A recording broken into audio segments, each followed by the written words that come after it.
أعوذ بالله من الشيطان الرجيم بسم الله الرحمن الرحيم لا يحب الله الجهر بالسوء من القول إلا من ظلم وكان الله سميعا عليما صدق الله العظيم۔ خلاصہ قرآن حکیم کے سلسلے میں آج پارہ نمبر 6 کی تلاوت شروع ہوئی اور اس کا خلاصہ ذکر کیا جا رہا ہے۔ 5ویں پارے کے آخر میں اللہ تعالیٰ نے منافقوں کی باتیں کھل کر بیان کی اور ان کے لیے سخت عذاب کی وعید بھی بتائی۔ 6 پارے کے شروع میں اللہ تعالیٰ نے فرمایا کہ اللہ تعالیٰ بری باتوں کو ظاہر کرنا پسند نہیں کرتا، مگر اگر نقصان کا خطرہ ہو یا ظلم ہو رہا ہو تو ایسی صورت میں اللہ تعالیٰ پھر برے لوگوں کی برائیوں کو ظاہر کر دیتا ہے۔ لیکن ہمیں زندگی میں یہی ادب سکھایا اگلی آیات میں کہ اگر نیکی ہو ٹھیک ہے، اسے ظاہر کرو، اچھی باتوں کو ظاہر کرو، لیکن اگر بری باتیں ہوں کسی کی تو اس کو چھپا لو، اس پر پردہ ڈالو اور اس کو معاف کر دو۔ یہ اللہ تعالیٰ نے طریقہ سکھایا۔ پھر اس کے بعد پہلے 6 پارے کے اندر سب سے پہلے منافقین کی مذمت کے بعد یہود کے جرائم کا ذکر ہوا، اور یہود کے جرائم میں سے اللہ تعالیٰ نے یہ جرم بھی ذکر کیا کہ انہوں نے حضرت عیسیٰ علیہ السلام کو قتل کرنے کا ارادہ کیا، لیکن اللہ تعالیٰ نے ان کی حفاظت فرمائی اور انہیں باعزت طریقے سے آسمانوں پر اٹھا لیا۔ پھر اس کے بعد یہود کے بعد اللہ تعالیٰ نے نصارہ کا ذکر کیا، جن کا ایک غلط عقیدہ بھی اللہ تعالیٰ نے بتایا کہ یہ 3 خدا مانتے تھے اور یوں کہتے تھے کہ باپ، بیٹا اور روح القدس، اور اللہ تعالیٰ کو عیسیٰ علیہ السلام کا باپ قرار دیتے تھے اور عیسیٰ علیہ السلام کو اللہ تعالیٰ کا بیٹا قرار دیتے تھے۔ اس طرح انہوں نے عقیدہ تثلیث اپنایا ہوا تھا، یعنی 3 خداؤں کا عقیدہ۔ ان آیات میں اللہ تعالیٰ نے سمجھایا نصارہ کو کہ تم اپنے دین کے اندر یہ زیادتی اور غلو نہ کرو اور حضرت عیسیٰ علیہ السلام کو ان کے اصل مقام سے نہ بڑھاؤ، اور یہ مت کہو کہ خدا 3 ہیں، بلکہ اللہ تعالیٰ اور خدا ایک ہے۔ پھر جب حضرت عیسیٰ علیہ السلام کے سامنے عاجزی اور عبودیت کا ذکر کیا کہ حضرت عیسیٰ علیہ السلام یہ اللہ تعالیٰ کے سامنے عاجزی اور اپنی بندگی کا اظہار کرتے ہیں، تو اسی صورت میں تم حضرت عیسیٰ علیہ السلام کو خدا مت ٹھہراؤ۔ پھر اللہ تعالیٰ نے سورہ نساء جو کہ 6 پارے کے پہلے پاؤ کے قریب ختم ہو رہی ہے، اس کے اختتام میں ایک دفعہ پھر عورتوں کے معاملے میں رعایت، ان کی نگہبانی کرنا، ان کے معاملوں کی، اور ان کے ساتھ اچھا سلوک کرنا، اور قریبی جو ورثاء ہیں ان کے حقوق کا خیال رکھنے کا حکم دیا۔ اس طرح 6 پارے کے پہلے پاؤں میں سورہ مائدہ کا اختتام ہوا۔ پھر اس کے بعد سورہ نساء کا اختتام ہوا اور اس کے بعد سورہ مائدہ کا اب آغاز ہو رہا ہے۔ سورہ مائدہ یہ ترتیب توقیفی کے اعتبار سے 5ویں سورت ہے، یعنی قرآن مجید میں جو ترتیب چل رہی ہے اس اعتبار سے یہ سورت نمبر 5 ہے، اور نزولی اعتبار سے یہ سورت نمبر 112 ہے۔ آپ کو فوراً اندازہ ہو گیا ہوگا کہ کل قرآن مجید کی صورتیں 114 ہیں، تو یہ آخری صورتیں جو نازل ہوئی ہیں ان میں سے ایک صورت یہ سورہ مائدہ بھی ہے۔ سورۃ المائدہ یہ مدنی صورت ہے اور اس میں 120 آیات ہیں اور 16 رکوع ہیں۔ اس صورت کا نام سورہ مائدہ آیت نمبر 112 سے آیت نمبر 115 تک ایک واقعہ دسترخوان کا ذکر ہے، اس وجہ سے اس صورت کا نام سورہ مائدہ رکھا گیا کہ حضرت عیسیٰ علیہ السلام کے حواریین نے اللہ تعالیٰ سے مائدہ، ایک دسترخوان، مائدہ کا معنی ہوتا ہے دسترخوان جس کے اوپر کھانے پینے کی چیزیں رکھی گئی ہوں، اس کے بارے میں دعا کی تھی، کروائی تھی کہ اللہ تعالیٰ ہم پر یہ مائدہ دسترخوان نازل کر دے، اس لیے اس سورت کا نام سورہ مائدہ رکھا گیا۔ اور یہ سورت ایک اہم سورت ہے جس میں اللہ تعالیٰ نے احکامات کا ذکر کیا، اور وہ احکامات جن کا ہماری زندگی سے بڑا گہرا تعلق ہے۔ اس سورت کی ابتدا میں اللہ تعالیٰ نے حکم دیا، یا ایھا الذین آمنوا اوفوا بالعقود، اے ایمان والو اپنے عہد کو، اپنے عقد کو پورا کرو، جو تم نے کسی سے وعدہ کیا وہ پورا کرو۔ اگر تم نے اللہ سے وعدہ کیا ہے تو اس کو پورا کرو، اگر انسان کا انسان سے کوئی وعدہ معاہدہ عقد ہوا ہے تو اسے پورا کرو۔ پھر اللہ تعالیٰ نے تمام احکام کے لیے ہمیں جتنے بھی عقود ہوتے ہیں، معاملات ہوتے ہیں، ان میں اللہ تعالیٰ نے اپنے وعدے کو پورا کرنے کا حکم دیا۔ خرید و فروخت کا معاملہ ہے، شرکت کا معاملہ ہے، کسی اجارے اور کرائے کا معاملہ ہے، نکاح کا معاملہ ہے، یہ اللہ تعالیٰ نے ہمیں پورے تمام معاملات کی باتیں اس سورت کے اندر سمجھائیں۔ اور پھر اس کے بعد سورہ مائدہ کے آغاز میں پہلے رکوع کے اندر اللہ تعالیٰ نے ہمیں یہ بھی سمجھایا کہ وَتَعَاوَنُوا عَلَى الْبِرِّ وَالتَّقْوَى وَلَا تَعَاوَنُوا عَلَى الْإِثْمِ وَالْعُدْوَانِ۔ اللہ تعالیٰ نے زندگی کا ایک بڑا سنہرا اصول سکھایا کہ نیکی اور تقوی کے کاموں میں تو لوگوں سے تعاون کرو ایک دوسرے سے، لیکن گناہ اور برائی کے کاموں میں کبھی ایک دوسرے سے تعاون نہ کرو۔ پھر اس کے بعد کی آیات میں اللہ تعالیٰ نے حلال چیزوں اور حرام چیزوں کے درمیان فرق سکھایا، اور اللہ تعالیٰ نے سورہ مائدہ کی 3 آیت کے اندر 8 حرام چیزوں کا ذکر کیا۔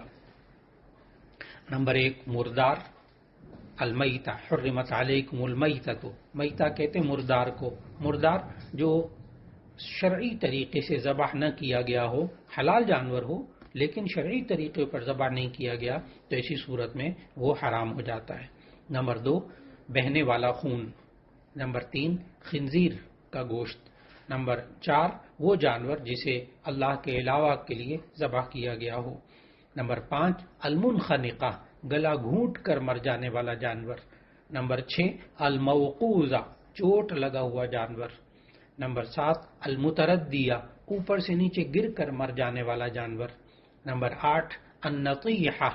سینگ لگ کر مارا ہوا جانور، ایک جانور نے دوسرے کو سینگ مارا وہ مر گیا۔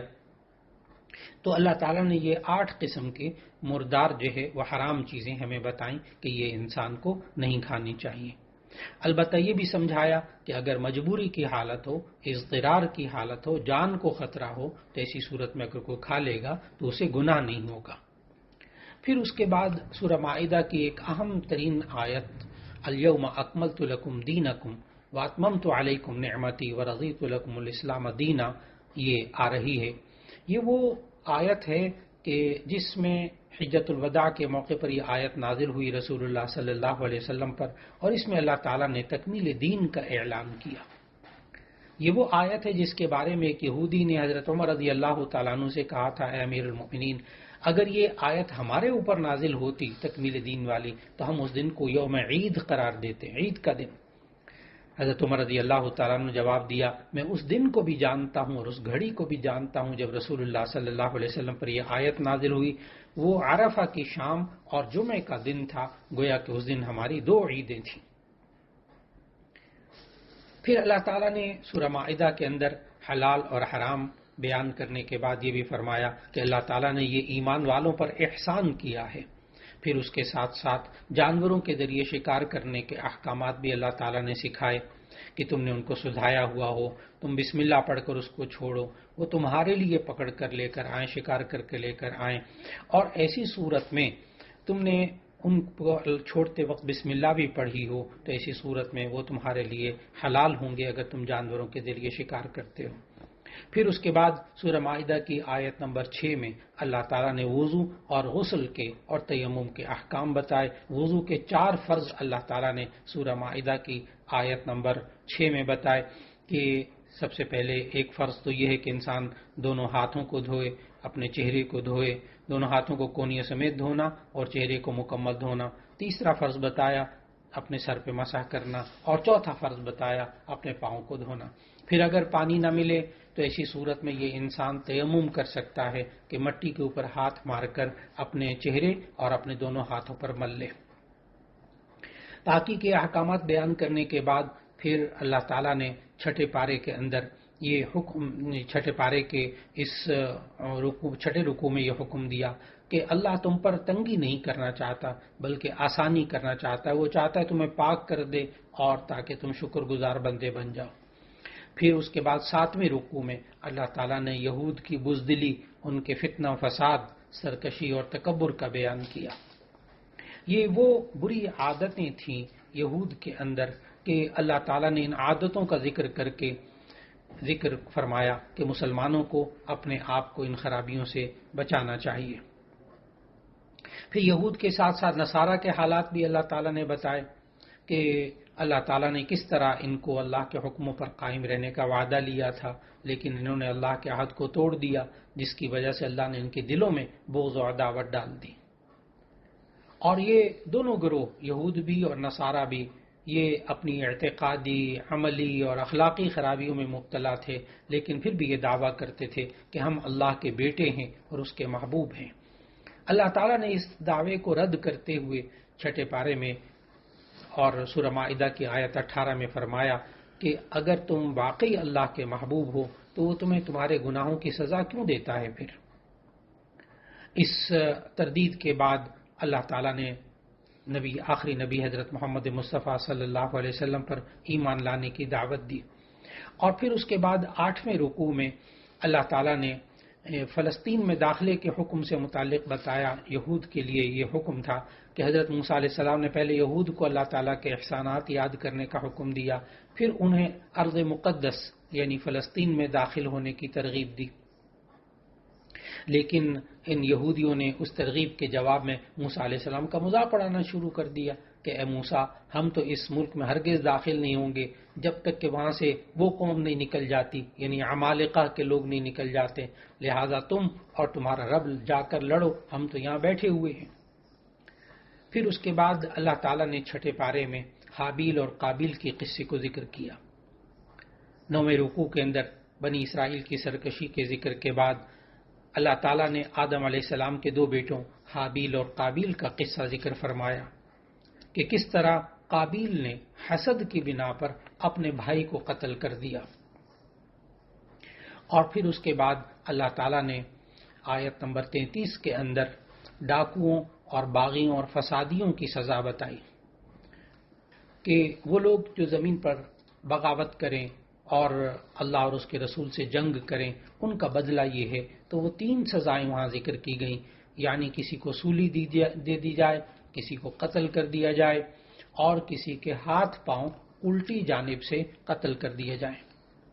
پھر اس کے بعد 10ویں رکوع میں چوری کرنے والے مرد اور چوری کرنے والی عورت کے ہاتھ کاٹنے کا حکم دیا۔ یہاں ذہن میں رکھنا چاہیے کہ اسلام جو ہے ہمیشہ انسان کی جان، عزت اور مال کی حفاظت کی بڑی اہمیت رکھتا ہے، اور جو شخص انسان کی جان، مال، عزت و آبرو کی حفاظت نہیں کرتا تو اس کے لیے پھر سخت ترین سزائیں اللہ تعالیٰ نے دینے کا حکم دیا ہے۔ بس اوقات انسانوں کی زبان سے یہ جملے نکل جاتے ہیں کہ یہ تو وحشیانہ سزائیں ہیں، تو اس کے جواب میں ذہن میں رکھنا چاہیے یہ وحشیانہ سزائیں نہیں بلکہ معاشرے کے وحشیوں کے لیے سزائیں ہیں جو معاشرے کے امن و سکون کو برباد کر دیتے ہیں۔ اللہ تعالیٰ نے ڈاکہ زنی، چوری اور فساد کے احکام بیان کرنے کے بعد پھر فسادیوں کے 2 بڑے گروہوں کا ذکر کیا، یعنی منافقین اور یہود کا ذکر کیا۔ پہلے گروہ کا ذکر اختصار کے ساتھ کیا اور پھر اس کے بعد منافقین کا ذکر خوب تفصیل کے ساتھ کیا اور یہود کا ذکر بھی کیا۔ منافقین کا کفر یہ تھا کہ یہ اللہ اور اس کے رسول صلی اللہ علیہ وسلم کا انکار کرتے تھے اور جو اپنے منہ میں آتا تھا وہ کہہ دیتے تھے، لیکن ان کے دلوں میں اسلام نہیں ہوتا تھا، اس لیے وہ معاشرے میں فساد پھیلاتے تھے اور مسلمانوں کے خلاف وہ سازشیں کرتے رہتے تھے۔ اور یہودی جو تھے یہ جھوٹ بولنے کے لیے جاسوسی کرتے تھے۔ اللہ تعالیٰ نے ہمیں ان آیات میں بتایا کہ یہ لوگ جو ہے جاسوسی میں مصروف رہتے ہیں، اور نصارہ کے متعلق یہ بتایا کہ یہود کی گمراہی کے ساتھ ساتھ نصارہ جو تھے یہ بھی، حالانکہ ان دونوں کو یعنی یہود کو تورات دی گئی اور نصارہ کو انجیل دی گئی، لیکن یہ لوگ ان کتابوں کے مطابق اپنے فیصلے نہیں کرتے، ان کی باتوں کو چھپاتے ہیں، اور جو باتیں ان کی مرضی کے مطابق نہیں ہوتی ان کو تبدیل کر دیتے ہیں۔ تورات اور انجیل کے ذکر کے بعد چھٹے پارے میں پھر اللہ تعالیٰ نے قرآن مجید کا ذکر کیا کہ یہ قرآن حکیم ہدایت اور گمراہی میں فرق کرنے والا ہے اور یہی کتابوں کا محافظ ہے۔ عقائد، عبادات، معاملات اور اخلاق سے تعلق رکھنے والی کوئی ایسی نصیحت اور کوئی ایسا کام نہیں جو انسان کی فلاح کے لیے ضروری ہو لیکن وہ قرآن مجید میں موجود نہ ہو۔ قرآن مجید ایک کامل کتاب ہے۔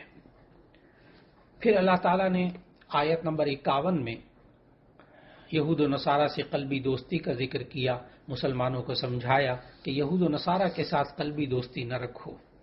کیونکہ وہ امت مسلمہ کے سخت ترین دشمن ہیں۔ اللہ تعالیٰ نے فرمایا، اے ایمان والو، تم یہود و نصارہ کو دوست نہ بناؤ، وہ آپس میں ایک دوسرے کے دوست ہیں، اور تم میں سے جو ان سے دوستی رکھے گا وہ انہی میں سے ہوگا، بے شک اللہ تعالیٰ ظالم قوموں کو ہدایت نہیں دیتا۔ یہاں مفسرین نے ہمیں سمجھایا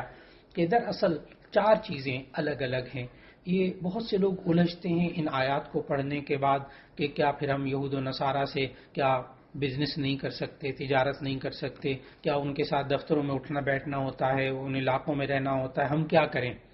تو اس کا جواب مفسرین نے ان آیات کی روشنی میں یہ دیا کہ دراصل ایک ہے معاشرت، ایک ہے معاملات، ایک ہے مواسات، ایک ہے موالات۔ ان 4 لفظوں کو سمجھ لیا جائے تو یہ الجھن دور ہو جاتی ہے۔ ہم جب قرآن و سنت کا مطالعہ کریں تو ہمیں معلوم ہوا کہ ہم یہود و نصارہ کے ساتھ، کفار کے ساتھ ہم معاشرت رکھ سکتے ہیں، رہنا، سہنا، اٹھنا، بیٹھنا، کھانا، پینا، اگر وہ حلال ہو تو ہم کر سکتے ہیں۔ معاشرت کی اجازت ہے غیر مسلموں کے ساتھ۔ نمبر 2، معاملات کی اجازت ہے، لین دین کرنا، تجارت کرنا، یہ بالکل جائز ہے۔ اور اسی طرح 2 باتیں ہو گئی، معاشرت بھی جائز ہے، معاملات بھی جائز ہیں۔ اور مواسات، غم خاری، دکھ درد میں کام آنا، اگر غیر مسلم بیمار ہو جائے اس کی بیمار پرسی کرنا، اس کے ساتھ تعاون کرنا، مالی تعاون کرنا، اس کی خبرگیری کرنا، اس کے علاج معالجے میں کام آنا، اس کے مصیبت کے وقت میں کام آنا، یہ بھی اللہ تعالیٰ نے ہمیں سمجھایا کہ جو غیر مسلم تمہیں اپنے ملکوں سے نہیں نکالتے، تمہارے مال کو نقصان نہیں پہنچاتے، تمہاری جان کو نقصان نہیں پہنچاتے، تم ان کے ساتھ اچھا سلوک رکھو۔ تو 3 باتیں ہو گئیں، ایک معاشرت بھی ان کے ساتھ جائز ہے غیر مسلموں کے ساتھ، اور معاملات بھی جائز ہیں، مواسات غمخاری بھی جائز ہے، لیکن چوتھی چیز جس سے اللہ تعالیٰ نے آیت نمبر 51 میں منع کیا وہ ہے قلبی دوستی۔ ایسی قلبی دوستی جس کی وجہ سے انسان جو ہے وہ غیر مسلموں والے کام خود ہی شروع کر دے، وہ اپنے ایمان کی بھی حفاظت نہ کر سکے، تو ایسی صورت میں یہ والی دوستی جو ہے اس سے قرآن مجید کے اندر منع کیا گیا۔ یہ بات ذہن میں رکھنے کے بعد بالکل بات واضح ہو جاتی ہے کہ کفار کے ساتھ جب قلبی دوستی لگائی جائے تو اللہ تعالیٰ نے ان آیات میں سمجھایا تو مرتد ہونے کا، بے دین ہونے کا خطرہ ہو جائے تو ایسی صورت میں انسان کو محتاط ہو جانا چاہیے۔ اور پھر اللہ تعالیٰ نے آیت نمبر 54 کے اندر ارشاد فرمایا کہ اللہ تعالیٰ کا دین تمہارا محتاج نہیں ہے، تم اگر دین سے پھر بھی جاؤ تو اللہ تعالیٰ تم سے بہتر لوگوں کو دین کی خدمت کے لیے کھڑا کر دے گا۔ اور فرمایا اللہ تعالیٰ نے آیت نمبر 54 میں، اے ایمان والو، اگر تم میں سے کوئی اپنے دین سے پھر جائے گا تو اللہ ایسے لوگوں کو پیدا کر دے گا جن کو وہ دوست رکھے اور جسے وہ دوست رکھے، اور مومنوں کے حق میں نرمی کریں اور کافروں سے سختی سے پیش آئیں۔ اللہ کی راہ میں جہاد کریں گے وہ لوگ، اور کسی ملامت کرنے والے کی ملامت سے کبھی نہ ڈریں، یہ اللہ کا فضل ہے، جسے چاہتا ہے اللہ جاننے والا ہے اور وہی کشادگی عطا کرنے والا ہے۔ پھر یہود و نصارہ کی دوستی سے منع کرنے کے ساتھ ساتھ سچے اہل ایمان سے دوستی رکھنے کا حکم اللہ تعالیٰ نے دیا، اور اللہ تعالیٰ نے کفار کے ساتھ دوستی کی برائی بیان کرتے ہوئے سمجھایا کہ جو لوگ اسلام کے شعائر کا مذاق اڑاتے ہیں ان سے دوستی کسی طور پر بھی جائز نہیں۔ یہود و نصارہ کی گمراہیوں میں سے ایک یہ بھی گمراہی بیان کی گئی کہ انہوں نے اسلام اور قرآن کو جھٹلایا، اور نصارہ نے حضرت عیسیٰ علیہ السلام کو خدا کا مرتبہ دیا، جیسا کہ چھٹے پارے کے 14ویں رکوع میں اللہ تعالیٰ نے فرمایا آیت نمبر 75 میں، بے شک وہ لوگ کافر ہوئے جنہوں نے مسیح ابن مریم کو اللہ کہا، اور ان میں سے بعض نے کہ یہ کہا کہ وہ 3 میں سے تیسرا تھا۔ قرآن حکیم نے ان کے غلط نظریے کی تردید کرتے ہوئے فرمایا کہ مسیح ابن مریم اور ان کی والدہ دونوں کھانا کھاتے ہیں، ظاہر ہے کہ جو کھانا کھاتا ہے وہ انسان ہوتا ہے، وہ خدا نہیں ہوتا۔ یہود و نصارہ دونوں دین میں ناحق غلو کرنے اور خواہشات کی اتباع کرنے میں مصروف تھے۔ اللہ تعالیٰ نے ان سے بھی منع کیا کہ یہ طریقہ یہود و نصارہ کا ہے، دین کے اندر غلو کرنا، انتہائی اندر تک چلے جانا، زیادتی کی حد تک، اور خواہشات کی اتباع کرنے میں لگ جانا۔ پھر چھٹے پارے کے آخری رکوع میں اللہ تعالیٰ نے یہود پر اللہ کی لعنت ارشاد فرمائی اور یوں فرمایا کہ وہ اللہ کی نافرمانی کرتے تھے، حد سے تجاوز کرتے تھے اور ایک دوسرے کو برے کاموں سے منع نہیں کرتے تھے۔ پھر یہ بات سمجھانے کے بعد اللہ تعالیٰ نے ایمان والوں کو سمجھایا کہ دیکھو، امر بالمعروف اور نہی عن المنکر کرتے رہو، ورنہ ایسا نہ ہو جیسے اللہ کی لعنت بنی اسرائیل پر نازل ہوئی، تم پر بھی وہ لعنت نازل ہو جائے۔ تو ایسی صورت کے اندر ہمیں چاہیے کہ ہم معاشرے کے اندر رہتے ہوئے امر بالمعروف نہی عن المنکر، یعنی لوگوں کو نیکی کا حکم، اچھی باتیں ان کو سکھائیں اور بری باتوں سے ان کو بچانے کی کوشش کرتے رہیں۔ اور پھر اس کے بعد کی آیات میں اللہ تعالیٰ نے سمجھایا کہ داؤد علیہ السلام اور عیسیٰ ابن مریم علیہ السلام کی زبان سے بھی ان پر لعنت فرمائی، یہ اس لیے کہ وہ نافرمانی کرتے تھے اور حد سے تجاوز کرتے تھے۔ اور آخری آیت میں بتایا کہ مسلمانوں کے سب سے سخت دشمن یہود اور مشرکین ہیں، اور قرآن حکیم کے اس دعوے پر یہود کی پوری تاریخ گواہ ہے۔ البتہ آخری آیات میں فرمایا چھٹے پارے کی کہ البتہ جو واقعی اور حقیقی نصارہ ہیں وہ مسلمانوں کے لیے اپنے دل میں نرم گوشہ رکھتے ہیں، لیکن جو نصارہ اپنی اصل باتوں سے دور ہو گئے، اصل انجیل سے دور ہو گئے، حضرت عیسیٰ علیہ السلام کے عمل پر، تعلیمات پر عمل کرنے کا دعویٰ تو کرتے ہیں، لیکن ان کی فکر وہ یہود و نصارہ کے رنگ میں رنگی ہوئی ہے، تو ایسی صورت میں یقیناً وہ مسلمانوں کے لیے اچھے خیالات نہیں رکھ پاتے۔ اللہ رب العزت ہم سب کو آسمانی کتابوں پر یقین رکھنے کی توفیق عطا فرمائے، اور خاص طور پر حق اور باطل میں فرق کرنے والی کتاب قرآن مجید۔ اللہ تعالی ہم سب کو یہ دنیا میں رہتے ہوئے یہ سب کی سب باتیں جو اللہ تعالیٰ نے قرآن مجید میں ہمیں سکھائیں، ان پر اللہ تعالیٰ عمل کرنے کی توفیق عطا فرما دے۔ وآخر دعوانا